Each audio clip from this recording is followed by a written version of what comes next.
Mm.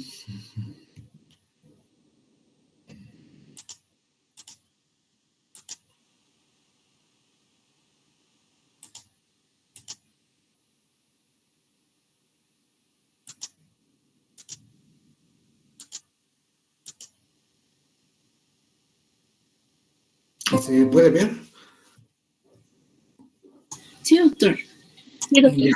Entonces, hoy día nos toca ver, o bueno, continuar con el tema de la anterior semana. Entonces, vamos a ver las leishmaniasis. Solamente para ir recordando algunos aspectos de la leishmaniasis, voy a rememorar algunas cosas, pero de manera muy rápida, ¿sí?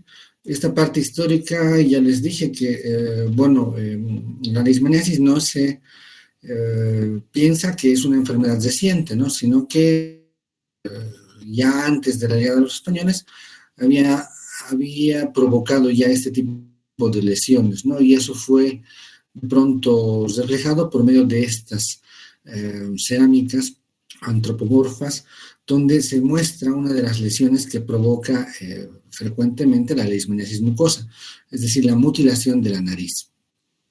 Ah, sobre la taxonomía, les había mencionado que habían dos géneros que pertenecían a este subreino de los protozoarios y de manera más específica a la familia Trypanosomatidae.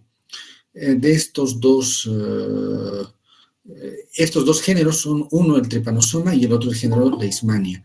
Como ustedes saben, ahora en la semana de prácticas estamos desarrollando ya las actividades, viendo y estudiando el género Trypanosoma. Y como han podido darse cuenta, hay algunas formas biológicas que comparten ambos. Por ejemplo, los amastigotos están presentes tanto en el género Trypanosoma como en el género Leishmania. Y los tripomastigotes metacíclicos o sanguícolas que están en el género Trypanosoma, si bien no están en el género Leishmania, tienen unas formas muy parecidas, ¿sí?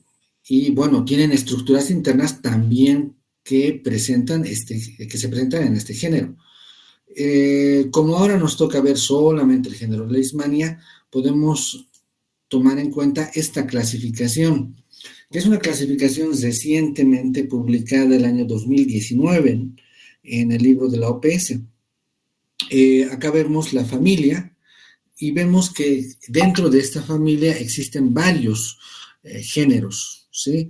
Pero de estos géneros, el que a nosotros nos interesa y el que tiene importancia médica es este. Hoy día vamos a hablar de Leishmania y este otro que ya hemos hablado, y podemos decir que el género Leishmania se subdivide en dos subgéneros, uno Leishmania y otro llamado Viania, ¿sí? Entonces hay dos subgéneros. De estos subgéneros ahora se los clasifica como complejos de especies, pero que de pronto están formando parte de un grupo de especies de Leishmania porque tienen ciertas características, más que todo en relación al ADN, ¿sí? A las características estas de ADN que permiten agruparlos en estos complejos. Hay un complejo que se llama Donovani. Antes se pensaba que Leishmania chagasi, por ejemplo, era una especie de Leishmania propia de América, y la Leishmania del viejo mundo se la denominaba Donomani o Infantum, pero se ha visto que mediante biología molecular que estas tres especies vendrían a ser la misma, ¿sí? Tienen las mismas características, aunque existen algunas variaciones, pero son y pertenecen a este grupo que se llama el complejo Donovani. En nuestro medio vamos a mencionar o se menciona a esta especie, Leishmania chagasi. Existen estos otros, Leishmania trópica, mayor, aetiópica, Leishmania mexicana, es decir, el complejo mexicana. De este complejo mexicana, en nuestro medio tenemos Amazonensis, ¿sí? Es la especie que estaría circulando en nuestro medio. Hay otras especies que todavía no han podido ser clasificadas y que están en una lista, diríamos así. Todavía no se ha definido si van a formar parte de un complejo de especies, es decir, o simplemente se van a quedar ahí, ¿no? Hasta, si se está buscando criterios, ¿no? En el viejo mundo son estas y en el nuevo mundo serían estas otras. Ahora, en el otro grupo, en el de Leishmania viania, hay más especies que están involucradas en la transmisión, por ejemplo, Brasiliensis, Guyanensis y Lanzoni, son las especies que provocan enfermedad en el continente americano. También en el mismo libro hay una clasificación de algunas especies que van a provocar, por ejemplo, esta, que vendría a ser Infantum o Chagassi, que provoca en el Nuevo Mundo también la leishmaniasis visceral. Ahí, como pueden ver en la tabla, y lo que les decía en la anterior clase, ¿no? Hay algunas leishmanias que solamente provocan cutánea, del grupo del subgénero Leishmania, otras que provocan también del subgénero Viania, leishmaniasis cutánea, y hay algunos que pertenecen al grupo de Leishmania viania, que aparte de provocar cutánea, provocan lesiones mucosas. Sí, por ejemplo, acá podemos ver una cosa, ¿no? Que Brasiliensis es la especie más predominantemente distribuida a nivel de muchos países, ¿sí? Y Leishmania brasiliensis tiene la capacidad de provocar tanto leishmania cutánea como leishmania mucosa. En nuestro medio les mostré esta tabla donde están todas las especies del subgénero Leishmania, subgénero Viania, y cada una de estas, ¿qué provocan? Entonces, podemos ver ahí que LCL es leishmania cutánea localizada, LCD, cutánea difusa, leishmania visceral, y vean que habían pocas especies de leishmania mucosas que provocan,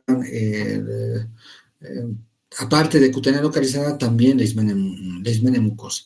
Como pueden darse cuenta, lo que más se presenta en los pacientes son lesiones cutáneas localizadas, ¿sí? Eso es lo más frecuente. Unos trabajos que se hicieron hace años por el doctor François Lepont, y bueno, fueron a áreas endémicas del porcentaje de la leishmaniasis mucosa versus la leishmaniasis cutánea localizada. Y ahí pudieron identificar que solamente el 10%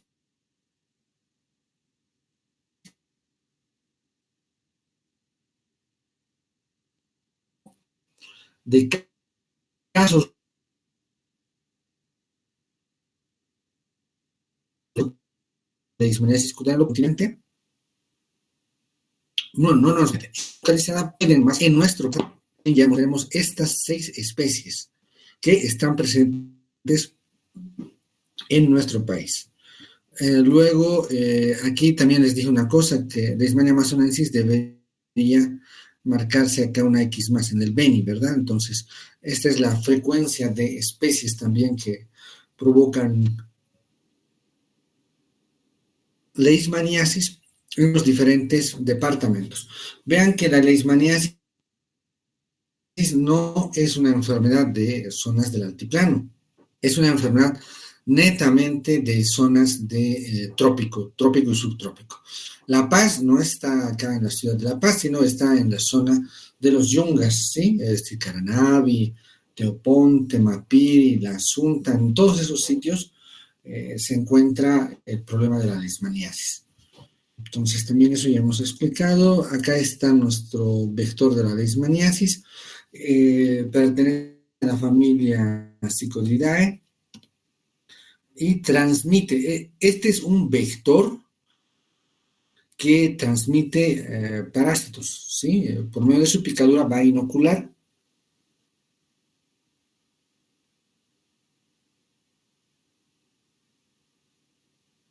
Parásitos que hay.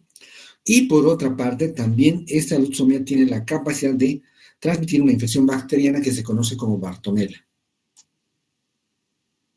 Estos son los vectores identificados en nuestro país. Vean que hay algunas especies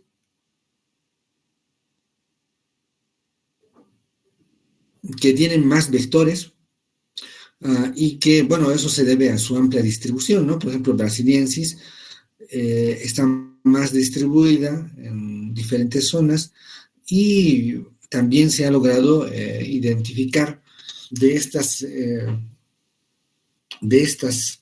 especies de Leishmania brasiliensis que algunas especies de Lutzomias son específicas para transmitir este tipo de Leishmania. De pronto, el que menos especificidad tendría puede ser que corresponda a Lutzomia Nuñez-Tovar anglesí. Si esta Lutzomia puede transmitir Leishmania brasiliensis y a la vez Leishmania amazonensis, ¿no? Es decir, un parásito puede estar transmitiendo cualquiera de las dos. Y aquí podemos ver eso, ¿no? Lutzomia Nuñez-Tovar anglesí transmitiendo Leishmania brasiliensis en la zona de los Yungas, y un poco más adentro, en la provincia de Inquisibi, también se encontró Lutzomias, Nuñez-Tovar anglesí, pero transmitiendo Leishmania amazonensis, ¿no? Entonces, esa es la que, digamos, estaría compartiendo algunas especies, ¿no? En la transmisión. Eso también está en el libro de la OPS. Y tiene algunas características, ¿no? Algo que me falta verificar es esto. Sí, acá vean que dice reservorio animal probado o sospechoso. Entonces, no, en este libro no publica las citas, ¿no? De dónde se habría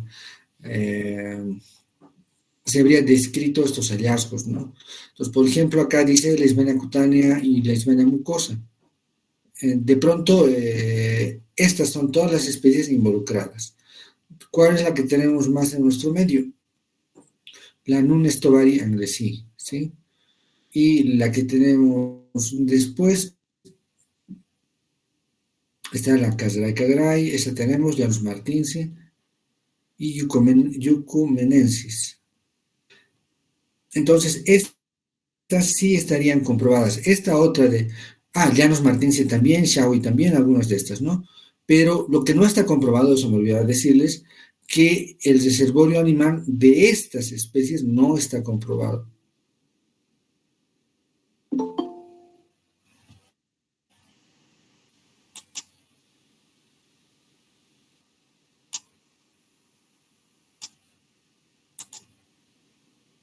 Un ratito, estoy admitiendo a sus compañeros. Entonces, ¿qué está comprobado de los reservorios? Hasta donde yo sé, lo único que está comprobado, que es un reservorio comprobado, porque se ha verificado la presencia de la leishmania en este reservorio, es el peso, ¿sí? El peso han encontrado mediante pruebas que habían perros infectados con leishmania visceral. Estos otros, como les decía, me falta comprobar. Estos ratones, algunas aves, y también que se sospecha y en algunos casos se ha logrado grabar. Se ha logrado identificar, ¿no? Entonces, lo único que se sospecha, que está confirmado, es la presencia de los perros con leishmania visceral. Los otros, Orizomis, Didelphis, Choleopus, Tamandua, Agoutipaca, aún está por comprobarse, es decir, no, todavía les digo, no he verificado, porque también acá en esta tabla dice reservorio animal, probado o sospechoso. Entonces, acá no está distinguiendo cuáles han sido realmente comprobados, ¿no? Que son reservorios. Porque no es tan fácil esto de los reservorios, determinar quién es reservorio, porque se supone que a partir del reservorio las lutzomias se van a infectar. Entonces, ahí entra el dilema, ¿no? De realmente habré tenido realmente, o habrá tenido ese animal realmente una infección por leishmaniasis, porque hay algunos trabajos que han identificado estos animales, han encontrado el parásito, pero no es suficiente con encontrar un solo animal parasitado, se tiene que haber varios animales parasitados para realmente atribuirle y decir, este parásito este parásito hallado en tan animal es realmente un reservorio. Entonces, si encontramos en un animal, no es suficiente. Sí, tenemos que encontrar varios animales parasitados. De esto ya saben, aquí está nuestro mastigote, nuestro promastigoto. Vean la morfología, que es completamente diferente a esto.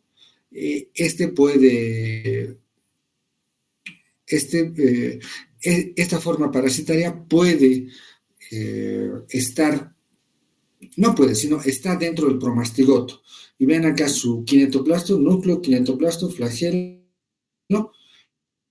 Lo que les decía a mis grupos, por ejemplo, que nosotros podemos confundirnos con que es el epimastigoto, pero en la descripción que se hace es que el flagelo es anterolateral.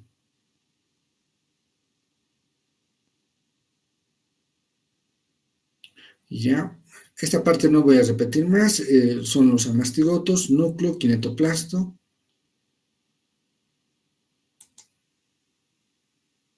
Un montón de amastigotos.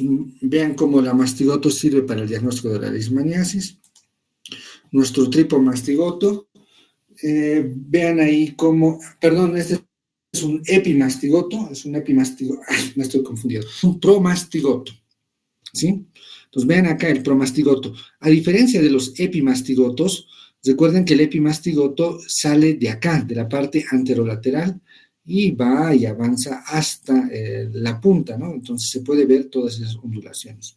En el promastigoto, vean, acá está el núcleo y su kinetoplasto. Núcleo y kinetoplasto.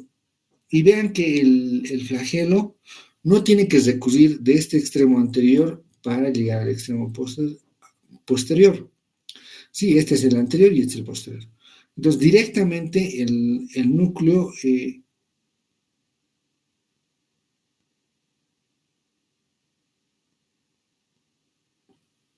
entonces, acá pueden observar eso. Esto es lo que nosotros vamos a ir observando, los promastigotos, pero estos también son medios de cultivo, ¿sí? Kinetoplasto, el más negrito, y núcleo. Y vean ahí sale su cuerdita. Entonces, esto es nuestro promastigoto. Ahora aquí tenemos...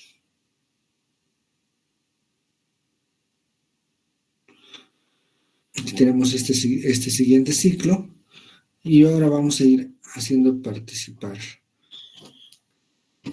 a ustedes con las imágenes correspondientes, ¿sí? Acá lo mismo, todo esto ya hemos visto, cómo el promastigote entra a la célula, sí, acá está, se forma una vacuola alrededor del parásito, se une con los lisosomas y se forma un fagolisosoma, sí, todo esto sería un fagolisosoma, y donde están los amastigotos, ¿no? Entonces los amastigotos se van a ir multiplicando y una vez que estén llenos, repletos, van a terminar transformándose en tripos, mastigotes que van a forzar a salir, ¿no? Perdón, acá van a estar los macrófagos con los amastigotos, ¿sí? Y acá cuando el vector ingiera este macrófago, si lo ingiere íntegro, dentro del vector se va a romper el macrófago, se van a liberar los amastigotes y en cuanto estén liberados los amastigotes en el vector, estos van a empezar a transformarse. ¿Cómo se van a transformar? Al amastigoto le va a empezar a salir una cola, el núcleo y el kinetoplasto se van a ubicar en la posición que yo les he indicado y bueno, ahora corresponderá esperar a que el vector, estas formas, los promastigotos van a migrar y van a volver a quedarse en la boca en la probóscide de la lutsomia, y una vez que esta lutsomia pique a un individuo, pues va a inocular los promastigotos, ¿sí? Entonces, ese es el ciclo. Todo esto ya hemos visto, el ciclo de transmisión. Entonces, acá es un ciclo de transmisión doméstico, acá un ciclo de transmisión silvestre, solo entre estos dos. Y acá tenemos los ciclos de transmisión, ¿verdad? El primario selvático y este que sería un ciclo de transmisión secundario, ¿no? En la que se producen los hogares.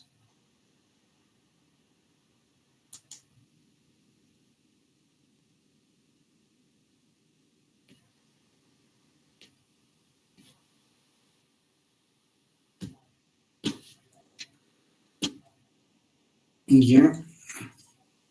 Acá vemos el ciclo biológico, ¿sí? Este es un ciclo igual tomado de la OPS, que está tal vez más sencillito. Acá tenemos nuestras lusomias, ¿sí? Vean el promastigote cómo está dibujado ya, es diferente a los epimastigotes o tripomastigotes. Lo mismo, ¿no? Para rememorar, el promastigote ingresa a la célula del sistema fagocítico. Ahí dentro se forma una vacuola en base al lisosoma y en base al fagolisosoma se vuelven unas vacuolas que están envolviendo a los amastigotos. Y llega un momento que revientan o el vector puede chuparlo o succionarlo toda esta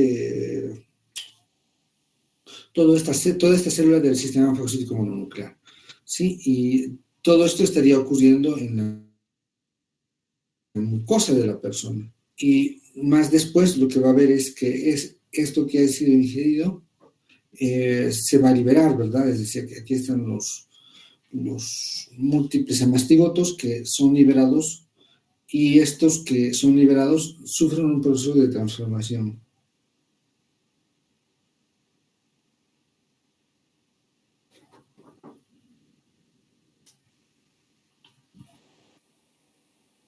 Ahora sí entramos a esta parte de la clínica. Entonces, en la clínica nosotros tenemos que tomar en cuenta una cosa, que la leishmaniasis se divide en dos grupos grandes, ¿sí? Las manifestaciones clínicas, es decir, en dos cuadros grandes. Uno que corresponde a la leishmaniasis tegumentaria americana y otro que corresponde a la leishmaniasis visceral. A su vez, la leishmaniasis tegumentaria americana presenta tres tipos de formas de presentación. Uno, el más frecuente, el más común, es la leishmania cutánea localizada, que vendría a ser esto.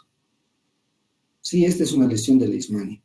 Luego tenemos que puede haber una leishmaniasis mucosa, que destroza la mucosa, el cartílago, se lo comen para esto el cartílago del tabique, del paladar, ¿sí? Y bueno, esa sería una leishmaniasis mucosa. Y una forma más rara es la leishmaniasis cutánea difusa. Ahí está su carita de esta niña que al final terminó falleciendo. Y otra de las cosas más diferentes o muy diferentes viene a ser la leishmaniasis visceral. ¿Qué vendría a ser esto? ¿Sí?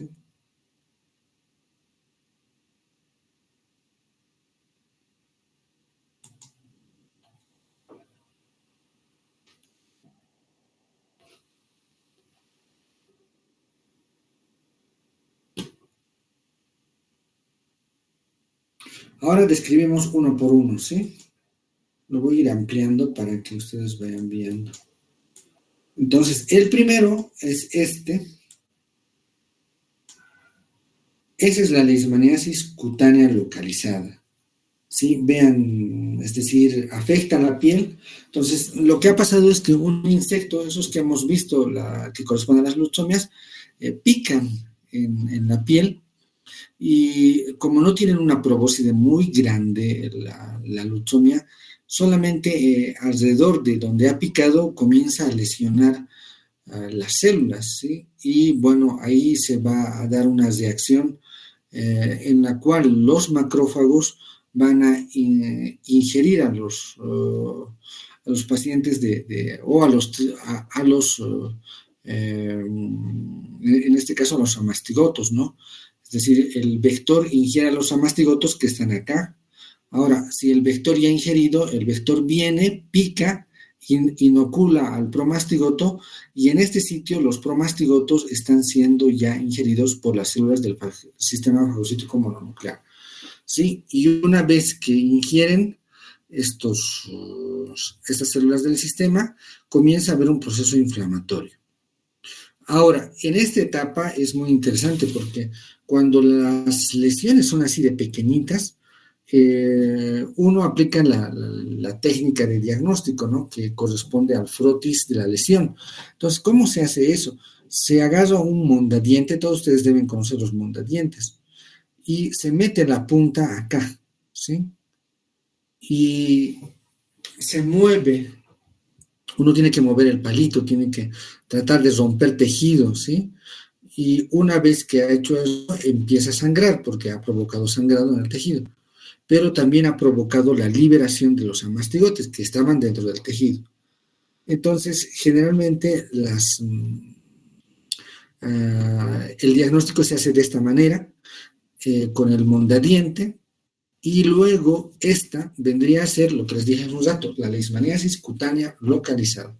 Entonces está en piel, en una parte de la piel, y también puede haber formas que tienen mayor cantidad de lesiones, ¿sí? Ahora acá están varias. Esta es una lesión típica de la leishmaniasis cutánea localizada. Esta también es cutánea localizada y este chiquitito es cutánea localizada. Cuando más pequeños son, más fácil es lograr llegar al diagnóstico, porque cuando nosotros ponemos acá el mondadiente y empezamos a divulsionar, hacemos sangrar y ese sangrado lo llevamos a un portaobjeto, lo tenemos, es casi 100% que en estas lesiones tan pequeñitas, tan insectas, tan insignificantes, que no les damos importancia, se puede encontrar gran cantidad de amastigotos. Entonces, cuando hacemos el frotis de la lesión, ¿no? Ahora, acá muchas veces había un problema, ¿no? Con los técnicos que querían tomar la muestra de la sangre, es decir, de las venas, pero ahí no es posible encontrar a estos parásitos circulando. Sin embargo, acá vean en este tipo de lesiones, está un poco más grande, al parecer mide unos 2 o 3 centímetros, es una lesión ulcerosa, y esta es mucho más pequeña, menos de 15 milímetros, pero igual en ambos se encontró parásitos. Acá vemos, van a ver en las hojas del doctor Martínez, que se hace una descripción de las úlceras, y las úlceras dice, bueno, tienen una forma que pareciera que alguien ha querido sacar un trozo de piel, ¿no? Y parece que una cuchara hubiera pasado por ahí, dicen, ¿no? Entonces, es eso, es como si una cuchara hubieras puesto sobre la piel y has levantado y has dejado una zona crateriforme, o como un canal, ¿sí? Ya. Entonces acá se forma esto, ¿no? Es una úlcera así acanalada, y una de las características es que es indolora. Y estas úlceras generalmente no cicatrizan, algunas de estas cicatrizan espontáneamente. Por algún motivo que se desconoce, algunas de estas úlceras se sanan espontáneamente, sin ningún tratamiento, sin nada. Y hay algunas que en vez de sanar van aumentando de tamaño. Acá tenemos igual otro niño, 2 niños que han tenido leishmaniasis cutánea localizada, pero esta vez en la cara. Y vean cómo ese es el aspecto que adquiere una lesión de leishmaniasis que ya ha cicatrizado, ¿sí?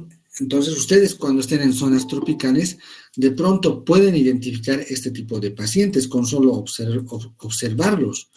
Es decir, basta con observarlos, ustedes le harán la siguiente pregunta, ¿no? Posteriormente, al papá, a la mamá, ¿cómo se ha hecho esto? ¿Sí? Y la mamá les dirá, bueno, antes mi hijo o mi hija tenía leishmaniasis y por eso ha quedado una secuela. Y sí, y estas son las cicatrices. Parece que se hubieran quemado, ¿no? Entonces, estas son más que todo ya cicatrices de buen tiempo. Cuando se ha visto que algunos pacientes desarrollan muy levemente la leishmaniasis, a veces algunos les provoca algo de fiebre, escozor, y algunos desarrollan lesiones como estas, ¿no? Como esta inicial que habíamos visto. Por ejemplo, esta lesión, así de grande, 3 centímetros, también podía, bueno, a un inicio era esto, nada más. Y esa era la primera lesión que podía provocar la leucemia, ¿sí? Entonces acá tenemos, esta es una lesión de leishmaniasis cutánea localizada. Esta otra sigue siendo cutánea localizada, sí, porque está en la piel, aunque es más pequeña y es un poco más grande, sigue siendo leishmaniasis cutánea localizada, porque está en piel, sí. Acá en esta otra imagen que hay acá, acá en la frente, ¿no? Es leishmaniasis cutánea localizada.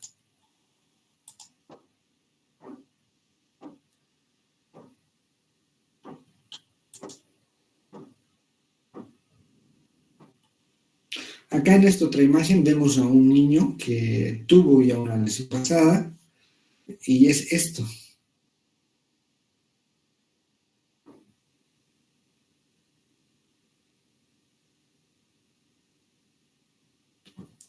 Y vean cómo este niño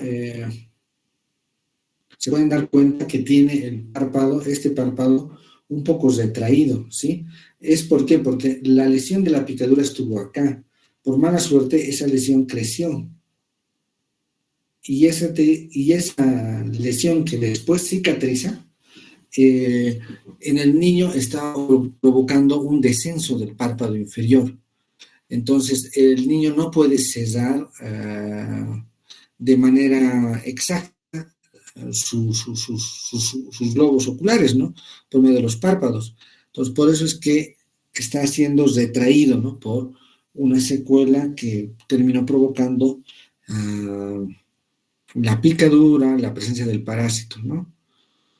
Entonces, vean, ahorita, bueno, esta fotografía la tomé hace 10 años atrás, hace unos 12 años atrás. Miren, en ese tiempo el niño debió tener qué sé yo, tal vez 5 años o 4 años, pero luego de 10 años este niño ya debe estar por los 15, 16 años o 17 años, ¿sí? Y no desaparece esa cicatriz y el gran problema es la inseguridad, es que les provoca tener cierto tipo de lesiones, ¿no? A los niños. Recuerden que a veces hasta las mujeres y los varones se sienten mal, ¿no? Cuando tienen un mocho en plena nariz que está enrojeciéndose y que está grande, y en comparación a este niño que tiene una cicatriz que le va a dejar el globo ocular siempre abierto. Entonces es un problema tremendo en cuanto a este niño. ¿Cuál será su situación del niño? No sabemos. Luego tenemos esto. Vean ahí otro tipo de cicatrización. Vean, este es el antebrazo.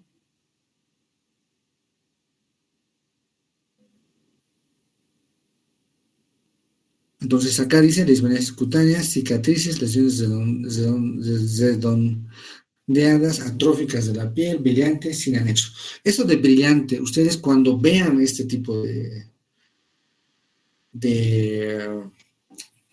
cicatrices, ustedes pueden darse cuenta fácilmente, ¿no? Al ir preguntando e interrogando al paciente de dónde es, de qué parte ha venido, qué tratamiento se ha hecho para esta herida, para que desaparezca. Y lamentablemente la leishmaniasis no se puede tratar con nada, a no ser que se tenga disponible estos medicamentos que se llama el glucantime y la anfotericina B, ¿sí? Y el ministerio les dona ese antifaz. Y bueno, entonces, vean, este es el aspecto, ¿no? Tiene un aspecto casi inconfundible, la lesión que anteriormente pertenecía a una lesión cutánea localizada, es decir, su cicatrización es, ¿no? Ahora también esto de que nadie diga, me hice una quemadura o alguna cosa así, ¿no? Y vean las lesiones acá en botón de camisa, o las lesiones crateriformes, no en botón de camisa, pero las lesiones crateriformes que puede provocar el parásito, ¿sí? Acá tenemos 1, 2, 3, 4 lesiones. Entonces, eso es lo que ocurre con la cutánea localizada. Entonces, la cutánea localizada es la lesión más frecuente. Ahora, años después, no se sabe por qué motivo, hay algunas personas que tenían lesiones cutáneas localizadas, han recibido tratamiento y después de años, de varios años, puede ser 5 o 10 años, comienzan a presentar este problema. Sí, el paciente les indica, les dice, yo hice para la leishmaniasis hace unos 4 años atrás o 5 años atrás, pero ahora me está avanzando a la nariz. Y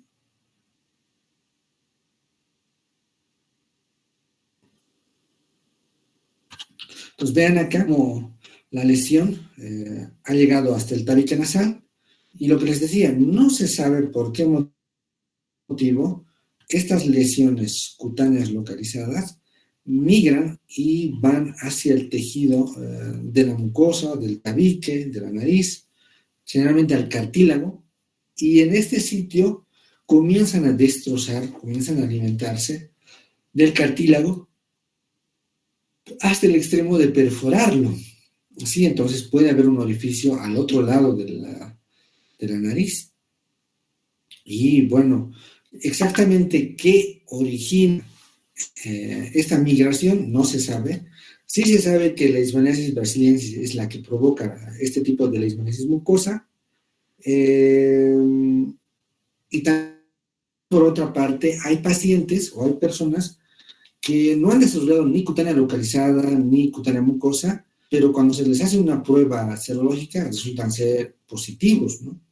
Entonces ahí nos dice que en algún momento ha tenido el contacto con la enfermedad, ¿no? Entonces, pero estos pacientes, los cuadros de leishmaniasis mucosa, vuelvo a repetir, se forman a partir de una persona que tuvo leishmaniasis cutánea localizada, ¿sí? Y preferentemente que ha sido provocada por Leishmania brasiliensis, ¿no? Brasiliensis es el que puede provocar lesiones mucosas, como en este caso.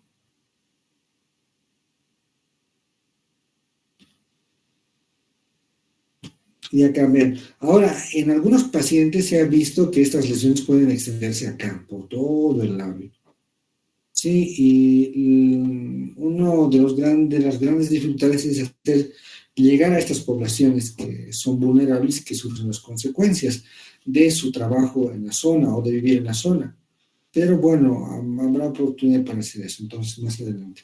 Entonces acá, esta es una leishmaniasis mucosa, vean. La cruz de Scomel, acá no se ve muy bien, todo está así.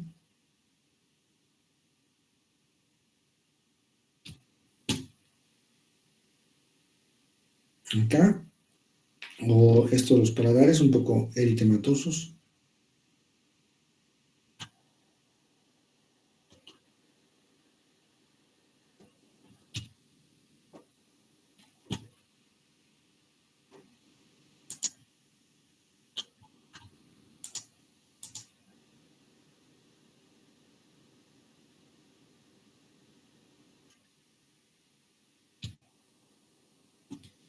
Acá es otra imagen. En esta imagen podemos observar que acá está en la oreja, es la famosa úlcera del chiclero. Vean acá cómo la presencia de una leishmaniasis mucosa ha terminado comiéndose todo el tabique nasal, ¿sí? El parásito. Y cuando esto ocurre una lesión conocida en nariz de tapir.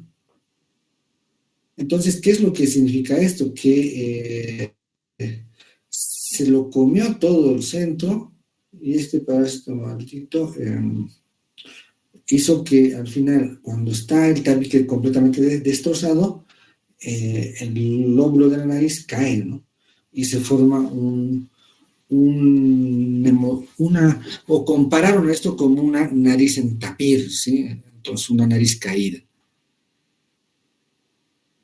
Bueno, hemos visto ya estas dos, cutánea localizada y cutánea mucosa. La cutánea mucosa es la leishmaniasis más frecuente.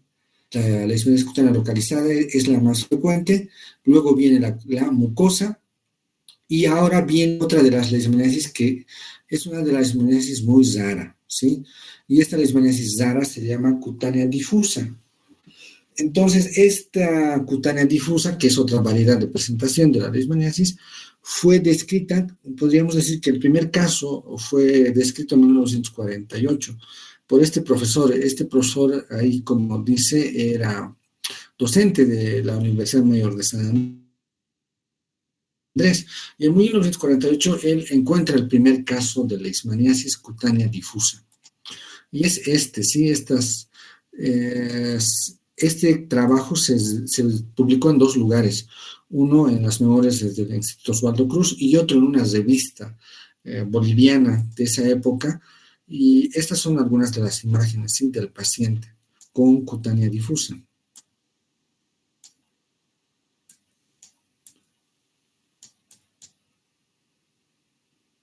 Vean que el aspecto es completamente diferente, ¿no? Parece una fascia leonina, ¿sí? Y este es el paciente que tenía estas lesiones. Esas son las lesiones cutáneas difusas, ¿sí? Entonces, es completamente diferente a lo que hemos visto, ¿no? Acá, por ejemplo, estas lesiones ulcerosas. En cambio, acá son como lesiones globulosas, lesiones como nodulaciones. Ahora, lo más raro todavía es que cuando uno mete una lanceta, un mondadiente acá, divulsiona un poco y saca una muestra y la extiende, encuentra miles de amastigotos. Entonces, esa es otra de las características para diagnosticar esta enfermedad, ¿sí? Se puede confundir con lepra, ¿sí? Vean la oreja, el aspecto de la oreja, el pie, y luego de recibir el tratamiento.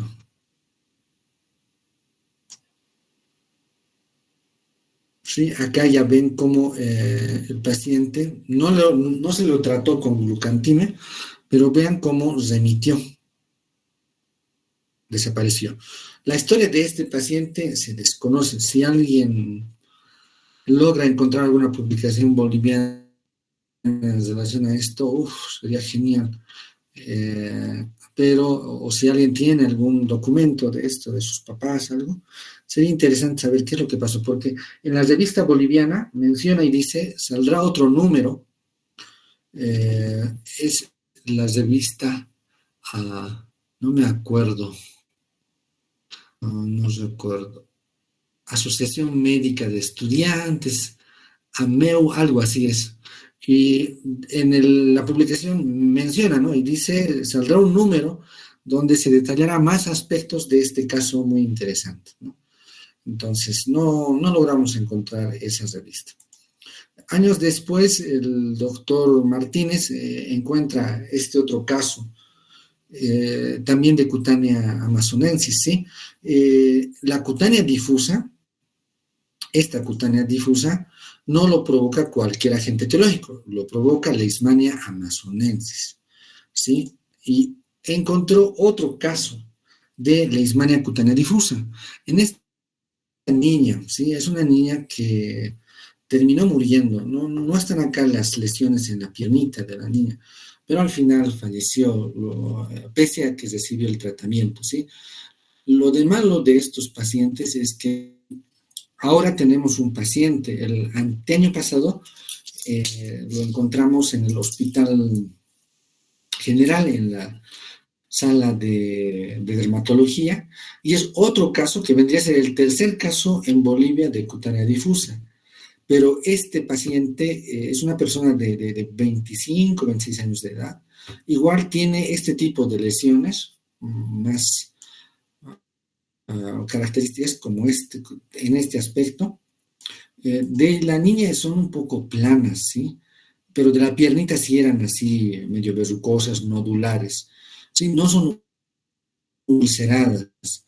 Y ese otro sería el tercer caso, que todavía no se ha publicado, no sé, tal vez a fin de año o al año se publique el artículo, y ese caso pertenece a la zona de Riberalta, el paciente vive allá, sí, pero el paciente se le da el tratamiento, remite, llega a estar así como este paciente plano, pero pasa unos 2, 3 meses y otra vez comienza a crecer. Hay que darle otra vez el tratamiento y después remite unos 2, 3 meses y después otra vez vuelve a aparecer. Entonces hay un componente inmunológico que hace que estos pacientes no terminen de eliminar al parásito.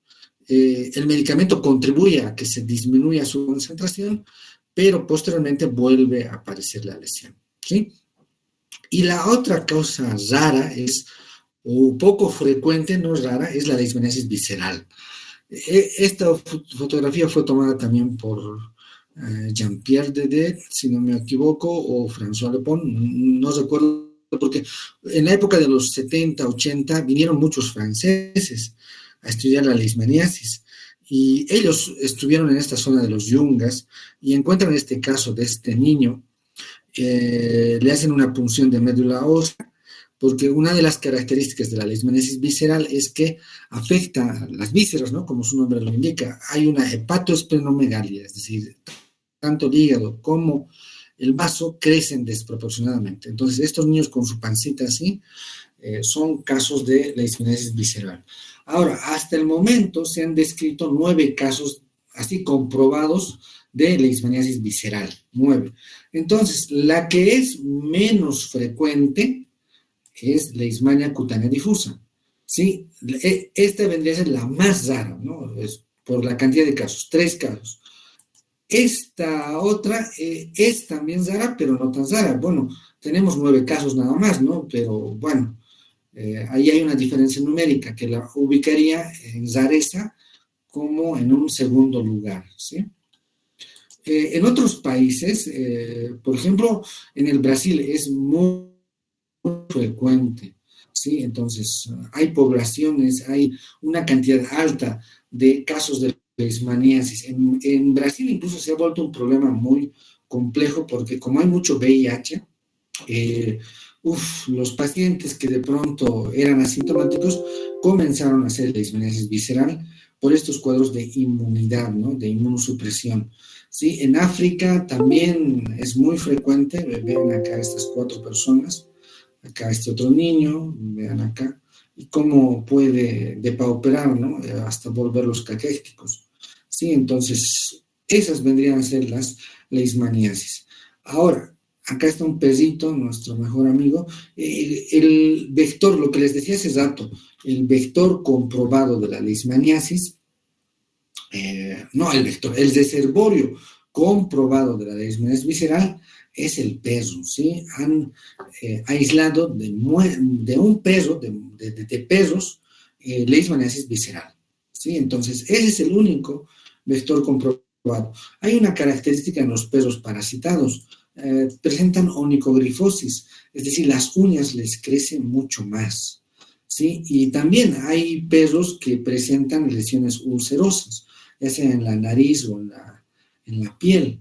Ahora, en otros países sí se ha logrado comprobar los reservorios. Sí, estos son imágenes de un libro del Brasil, donde están perros con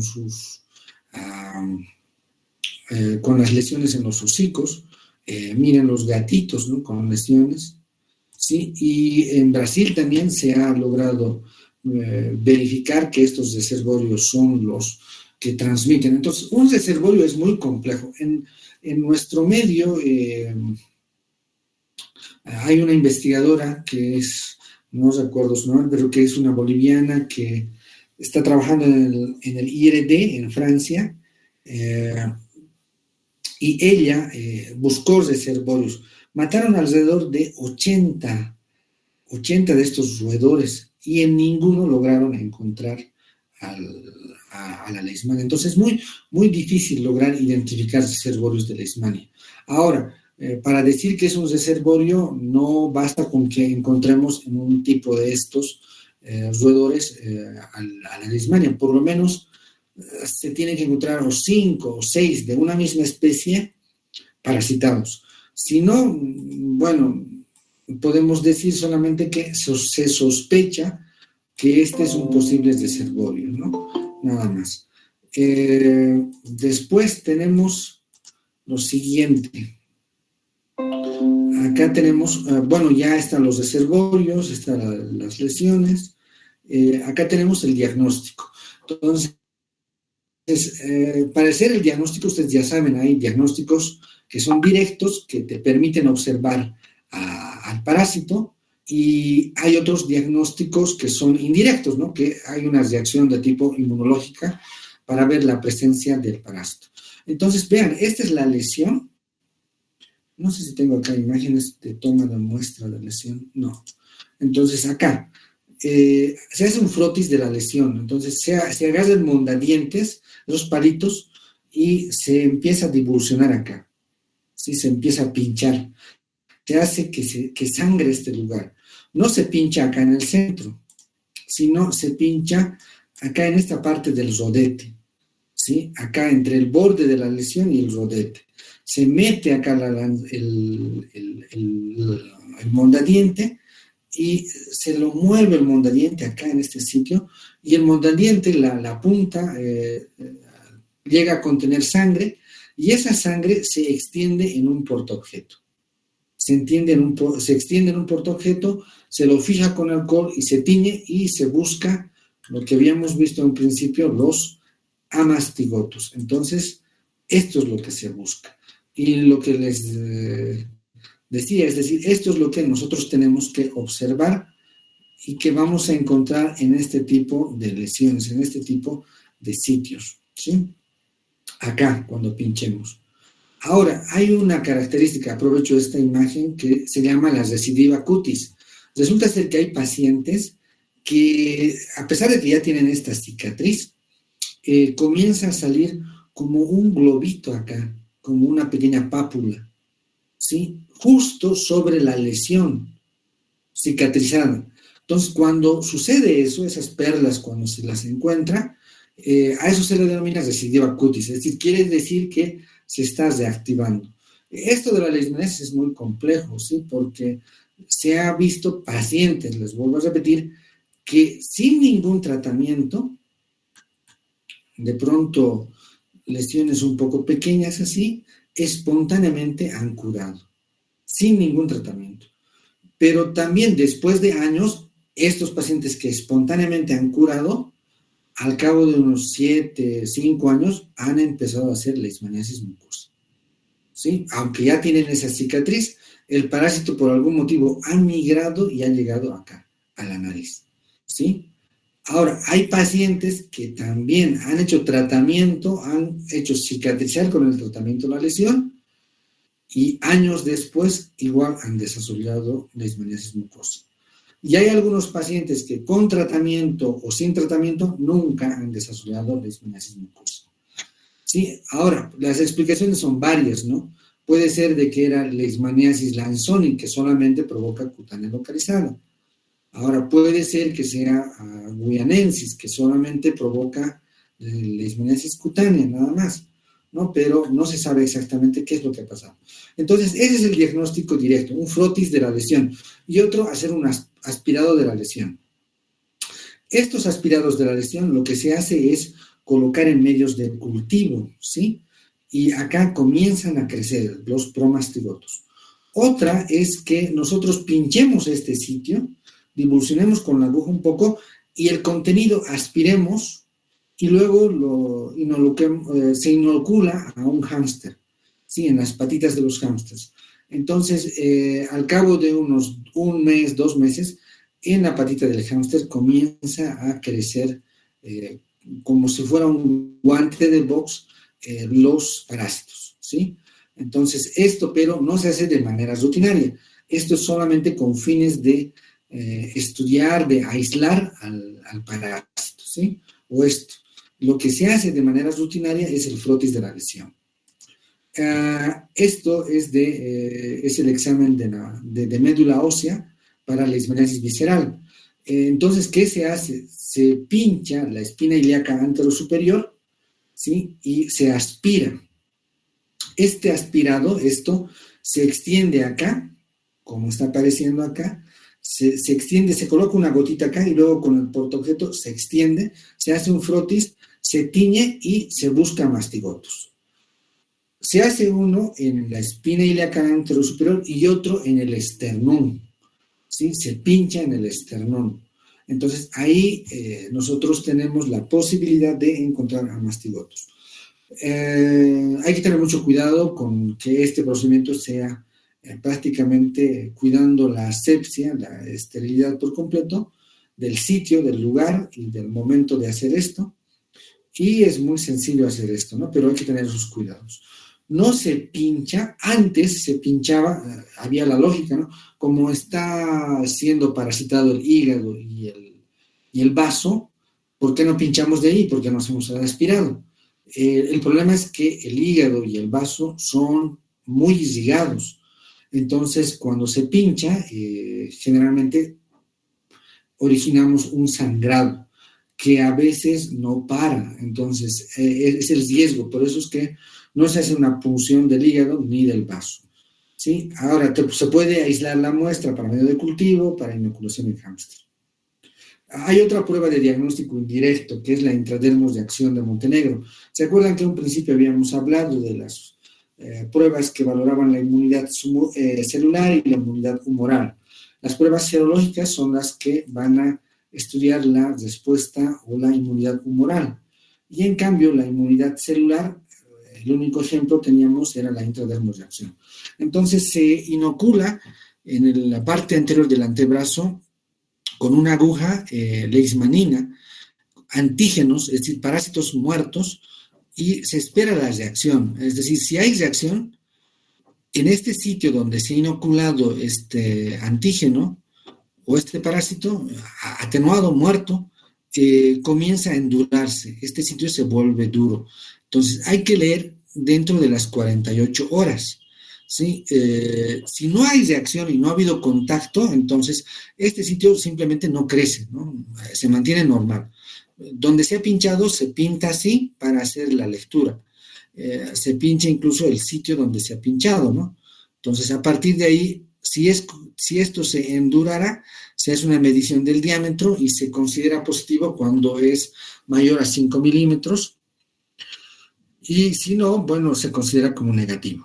Ahora, existen también pruebas serológicas como ELISA, IFI, HAI, todas esas para valorar la leishmaniasis. Pero hay que tomar en cuenta también otro aspecto. Recuerden que existen 2 tipos de inmunoglobulinas.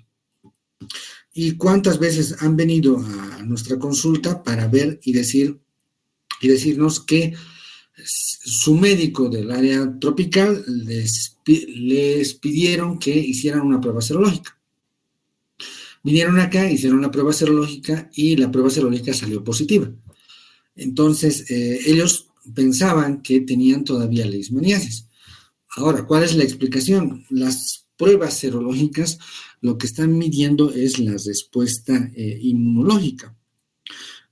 Entonces, habría que hacer una distinción, ¿no? Y decir, ¿es IgG o es IgM? ¿Sí? Si es IgM, quiere decir que es una respuesta que está ocurriendo en este instante, ¿no? Porque el parásito se está multiplicando. Pero si es IgG, simplemente es de memoria, ¿sí? Y la mayoría de los informes del laboratorio vienen como ELISA positivo para leishmaniasis, nada más. Entonces el paciente piensa que aún tiene leishmaniasis y tiene mucho temor porque piensa que va a desarrollar una leishmaniasis de tipo mucoso, ¿no? Entonces están pidiendo tratamiento. Pero eso hay que hacer la aclaración. El diagnóstico molecular, ya saben, mediante PCR, ¿no? Pero que tampoco se hace de manera rutinaria. Entonces, con las pruebas serológicas, mucho cuidado. La leishmaniasis visceral tiene estas otras características en el laboratorio. Casi encontrar esta inversión de la relación albúmina-globulina es casi patognomónico, es decir, hay una hiperglobulinemia y una hipoalbuminemia, ¿sí? Seguido de una hiperproteinemia, ¿no? Entonces, esto es muy, muy característico de la leishmaniasis visceral. Luego es una parasitosis oportunista en el caso de el VIH. Es el tratamiento, ahí están los nombres de los medicamentos.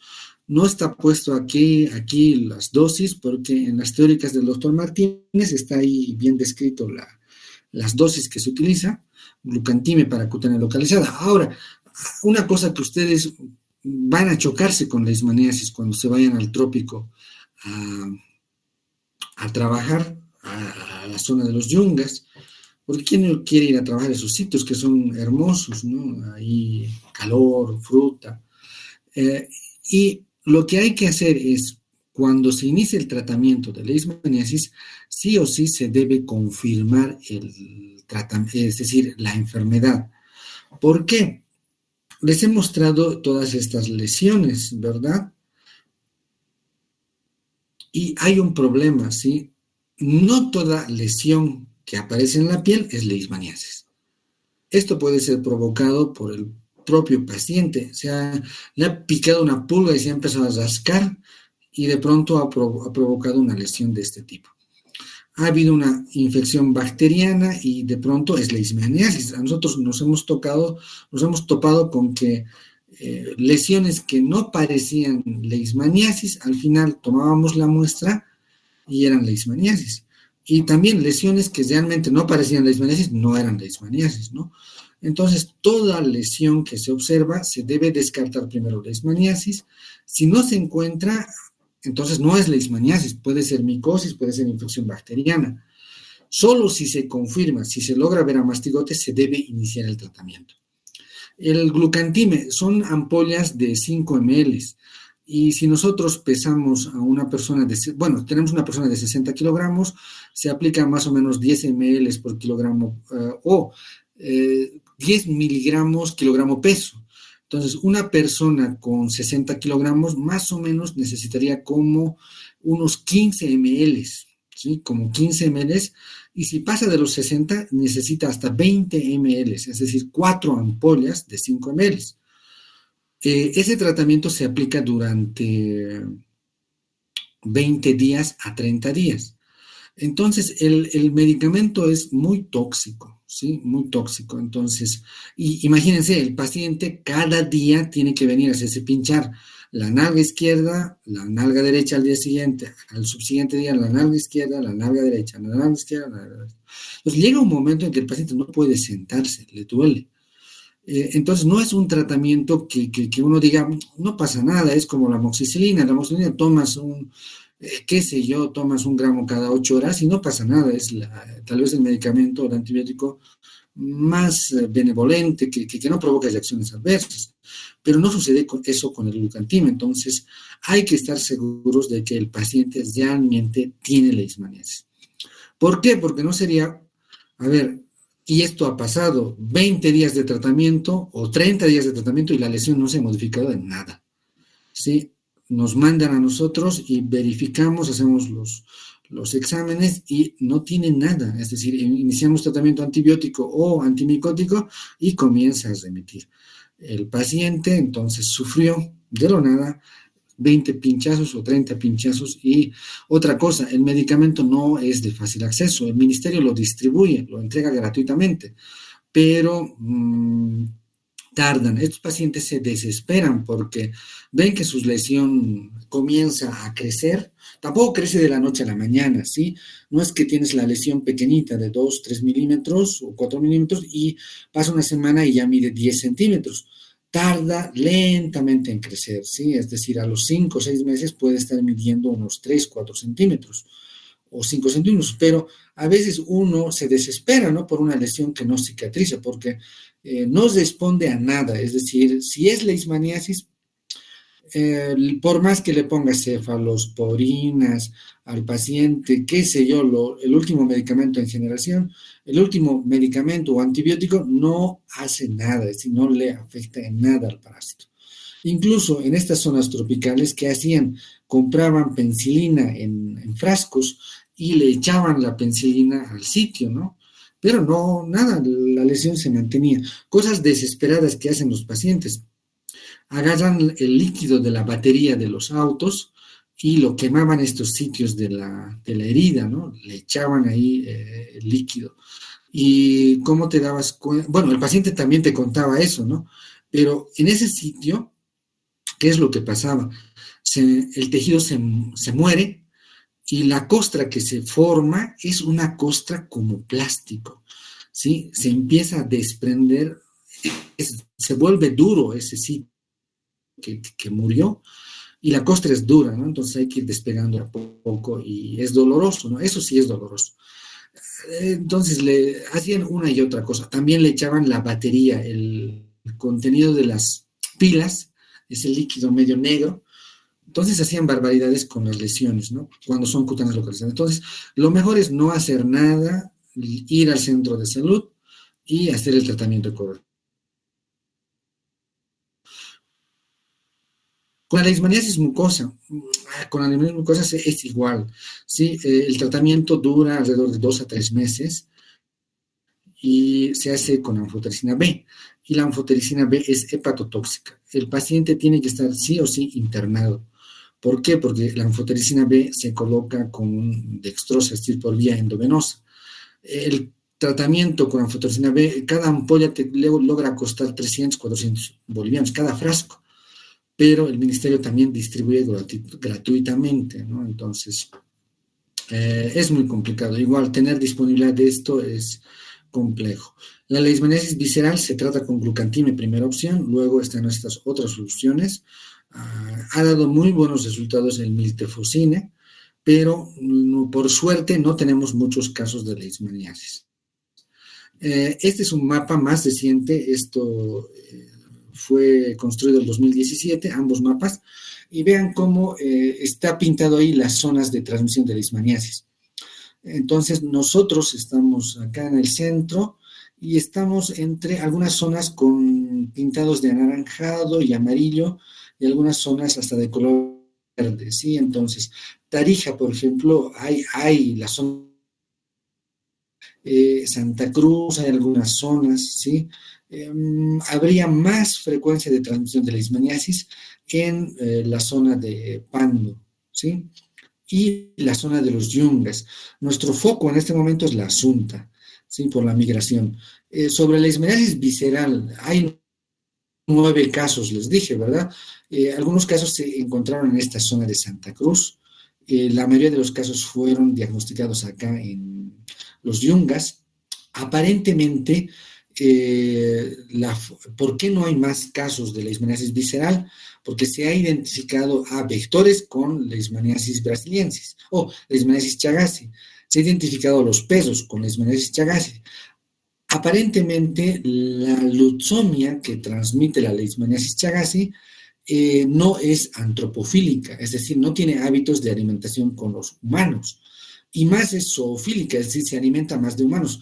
Es por ese motivo que de pronto no hay en nuestro territorio muchos casos de leishmaniasis visceral. Uno de los focos que no se ha estudiado hasta ahora es este, ¿sí? Acá en esta zona, interesante porque deben perjudicar al país, está la zona del Mutún, y es una zona rica en hierro, pero Hay un río que divide esta zona con la zona del Brasil, que es, vean, es una zona alta de transmisión de leishmaniasis visceral. Entonces, parece que el río es la barrera de las leucomias, pero estas leucomias también pueden pasar el río en medio de las personas, ¿no? Es decir, pueden estar pegadas ahí y migrar, pero no se sabe por qué en esta zona no hay tantos casos de leishmaniasis visceral. Pero tú pasas al río y esta zona es una zona grande, una zona endémica de leishmaniasis visceral. Entonces, es una zona, es un foco que posiblemente crezca en el transcurrir de los años. No me acuerdo muy bien la provincia, cómo se llama, tal vez alguno se acuerda de ustedes, donde está el Mutún, pero de aquí a años, por esto del Mutún va a crecer en población. Ahora ya debe estar aumentando en población, pero una vez que realmente se comience a explotar el hierro de esta zona, va a migrar mucha gente y tal vez aumente la posibilidad de la ocurrencia de leishmaniasis visceral. Estas son algunas fotos del doctor Martínez. Vean, estos son para identificar patrones de transmisión. Los patrones de transmisión. Cuando hay transmisión de tipo doméstico, los que son afectados frecuentemente son los niños. ¿Sí? Este niño tiene acá su lesión, la niña tiene en su carita, la otra niña tenía en su carita. Entonces, cuando la leucemia entra, pica y se sale, es una transmisión doméstica, ¿sí? Cuando la transmisión afecta a personas en edad productiva, es decir, todos estos adultos, es una transmisión de tipo silvestre o selvática. Acá estas personas están haciendo fila para hacerse un diagnóstico de leishmaniasis, para hacerse tomar la muestra de leishmaniasis. Todos estos eran madereros, gente que trabajaba en la selva, en el monte, y eran puros varones los que estaban afectados, no había niños afectados. Esta es una foto de la zona de Palos Blancos. Entonces, vean cómo, viendo el tipo de lesiones que existen en una zona, cuando ustedes vayan a trabajar pueden hacer eso, se puede inferir que hay una transmisión de tipo doméstica o una transmisión de tipo silvestre o selvática. Este es un trabajo de mi tesis que hice hace años. Se colectaron todos los datos de los pacientes con leishmaniasis y se iba identificando dónde estaban las lesiones. Solo en cabeza, miembros superiores, cabeza, tórax, miembros superiores. Entonces, todas las posibilidades de lesión. Se revisaban todas las historias y se fue acomodando en cada uno de estos para ver la frecuencia. Y un tanto para ver patrones de transmisión. Entonces, en Chulumani se vio que la mayoría de personas tenían lesiones en cabeza, ¿sí? En la cara. Y también había un grupo, que era casi la mitad, que tenía miembros superiores e inferiores. Entonces, ¿qué significa esto? Que la transmisión era tanto silvestre en la selva como a nivel doméstico, ¿sí? Doméstico. Cuando estos datos se separan por grupos etarios, los mayores de 14 años eran los más afectados. Cuando se hace por 3 grupos, la distribución es de los de 0 a 4 años eran más bien los más afectados, de 5 a 14 años estaba cercano a esto, y los mayores de 15 años no tanto, ¿no? Pero acá vean que los mayores de 15 años eran los que eran más afectados en los miembros superiores e inferiores. Entonces acá, por sexo, igual se hizo esa distribución. Entonces esto mostraba que era un patrón mixto de transmisión, tanto doméstico como silvestre. ¿Cómo se explica esto que ocurre? En Chulumani, en esos lugares, han debido ver ustedes, las casas están en medio del monte y los vectores tienen esa facilidad de picar y salir y protegerse nuevamente en el monte. Para que exista transmisión silvestre, básicamente tienen que ir acá, a los cocales, para entrar en contacto con el vector. Una de las características es que el vector solo pica de noche, pero cuando el hombre ingresa de día y deforesta, destroza, porque a plan de maquete empieza a destrozar todo esto, la leucemia se irrita y responde a esa invasión. Responde ¿cómo? Atacando a al hombre, ¿no? Entonces, ahí pica. Vean, esta es la imagen de palos blancos, ¿sí? Y en palos blancos era completamente diferente. Las lesiones en cara eran minoritarias, sí, eran pocas, pero las lesiones en miembros superiores y miembros inferiores eran muy frecuentes en miembros inferiores, ¿sí? A predominio. Mayores de 15 años, entonces tenían más lesiones en miembros superiores, en miembros inferiores, mayores de 15 y más varones que mujeres. Entonces, esto igual está mostrando que ese patrón de transmisión silvestre sigue ocurriendo en la zona en la zona de palos blancos. Este es el mapa que más o menos muestra, ha disminuido bastante las zonas de transmisión. Esto era hasta el 2009, que más o menos hablaban de 2.500 casos. Cuando yo hice el trabajo de mi tesis, encontramos que no era tanto así, sino solamente llegábamos a 1.500. Estos son algunos de los datos que se encontraron, la cantidad de casos, La Paz. Bueno, esto es de toda Bolivia, ¿no? Les decía de 1.500 porque solamente en La Paz había 1.470. Antes en los registros hablaban de 3.000 casos, ¿sí? Pero 3.000 se sumaba toda Bolivia, ¿no? Entonces, casos en varones, casos en mujeres, total y el porcentaje, ¿no?, que habría de parasitación en Bolivia el año 2008. Ahora, esos datos yo no los he actualizado, hay que hacer otro trabajo para actualizar esta información, y esta es la distribución de casos, ¿no? Acá aparece La Paz porque había mucha de la información que se encontraba no tenía de manera precisa los datos de procedencia de los afectados, ¿no? Entonces, por eso acá no figura, por ejemplo, Yungas. Es decir, acá, bueno, el Yungas es una provincia, ¿no?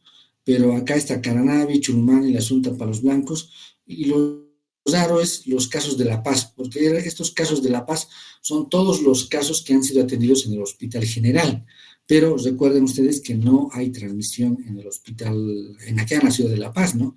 Entonces, de estos casos no se logró precisar su procedencia, por eso es que figura como La Paz, no debería figurar La Paz, ¿no? Entonces, acá algunos datos de casos mucosos. Una de las cosas que les vuelvo a repetir, que puede ser pregunta del examen, es que cuánto de porcentaje de casos mucosos existe en relación a casos cutáneos. Entonces, se vio que de cada 100 casos cutáneos, solo el 10% o 9.32% hacen casos mucosos.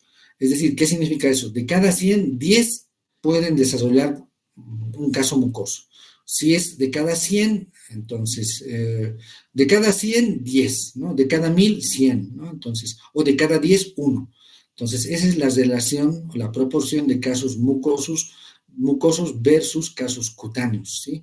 Entonces, no es que los casos cutáneos, de los 681 casos cutáneos que han sido identificados en el 2008, los 681 van a ser casos mucosos. Solo el 10% llega a desarrollar casos mucosos. Sí, bueno, esa era la última diapositiva. No sé si tienen alguna consulta para ya despedirnos. Lean las teóricas del doctor Martínez, todo esto va a estar descrito ahí y yo creo que el doctor va a actualizar algunos datos, pero está ahí en sus teóricas, ¿sí? Lean muy bien eso. Nos vemos entonces el día domingo con algunos de mi grupo y si no hay preguntas, concluimos la clase ahí. ¿Está bien? Bueno, hasta luego, jóvenes y señoritas.